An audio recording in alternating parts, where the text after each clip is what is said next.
السلام علیکم ورحمۃ اللہ وبرکاتہ۔ دوستوں، میں نفیس اکبر قاسمی۔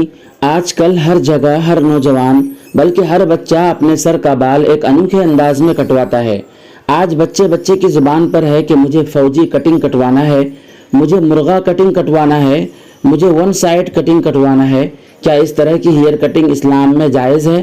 کیا ہے پورا مسئلہ؟ آئیے ہم دیکھتے ہیں۔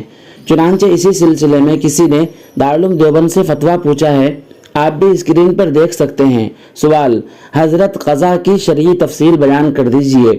کیا فوجی کٹ بال یعنی اطراف سے انتہائی باریک اور اوپر سے زیادہ چھوڑنا اس میں داخل ہے؟ واضح رہے کہ جواب حلق اور قصر دونوں ہی صورتوں میں درکار ہے، لہذا قصر اس انداز میں کروایا جائے کہ سر کے مختلف حصوں کے بالوں میں واضح فرق نظر آئے تو یہ کیا قضا میں شمار کیا جائے گا؟ اگر واضح فرق نہ ہو تو کیا ماڈرن کٹنگ جائز ہے؟ کیونکہ زلفیں رکھی جائیں تو بھی آگے بال پچھلے بالوں سے لمبے ہی ہوتے ہیں۔ دارالعلوم دیوبند نے ایک شاندار سا جواب دیا ہے۔ یہ جواب ہر مسلمان کو سننا بےحد ضروری ہے۔ بسم اللہ الرحمن الرحیم۔ علامہ ابن قیم رحمۃ اللہ علیہ نے قضا کی 4 شکلیں بیان فرمائی ہیں۔ نمبر 1، سر کے سارے بال نہ مونڈنا بلکہ جگہ جگہ پھٹے ہوئے بادلوں کی طرح ٹکڑیوں میں مونڈنا۔ نمبر 2، درمیان سے سر کے بال مونڈنا اور اطراف سے چھوڑ دینا۔ نمبر 3، اطراف مونڈنا اور درمیان سے سر کے بال چھوڑ دینا۔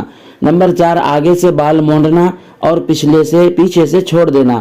ان 4 طریقوں سے اسلام میں بال کٹوانا جائز نہیں ہے۔ فوجی کٹ یعنی اطراف سے انتہائی باریک اور اوپر سے زیادہ چھوڑنا بھی جائز نہیں ہے۔ نیز بطور فیشن ماڈرن کٹنگ کہیں سے کم اور کہیں سے زیادہ بال کٹوانا بھی خلاف سنت اور مکروہ ہے۔ واللہ تعالی عالم۔ دارالفتہ دارالعلوم دیوبند۔ دوستو، ایسی غیر شرعی کٹنگ سے ہمیں بچنے کی ضرورت ہے۔ خود بھی بچیں اور بچوں کو بھی ایسی کٹنگ سے بچنے کی ترغیب دلائیں، کیونکہ بھلائی اور کامیابی صرف اسلام کے طریقے پر ہے۔ یہ غیر شرعی کٹنگ یہودیوں کا ایجاد کردہ ہے۔